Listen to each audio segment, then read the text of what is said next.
Advocate Piyush Bhojani, જામનગરના જાણીતા અને પ્રતિષ્ઠિત ઉદ્યોગપતિ અશોકભાઈ લાલે ફિલ્મ પ્રોડ્યુસર રાજકુમાર સંતોષીને સંબંધના દાવે 1 કરોડ રૂપિયા હાથ ઉછીને આપેલા હતા, જે બદલ તેને ચેક આપેલા હતા. જે ચેકો રિટર્ન થતા અમે તેમને નેગોશિયેબલ ઇન્સ્ટ્રુમેન્ટ એક્ટની કલમ 138 નોટિસ આપેલી.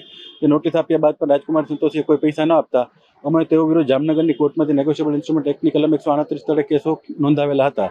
જે કેસો ચાલી જતા આજ રોજ જામનગરની અદાલતે રાજકુમાર સંતોષીને બધા કેસોમાં 2 વર્ષની સજા તથા ચેકની રકમથી બમણી રકમનો દંડ ફટકારેલ છે.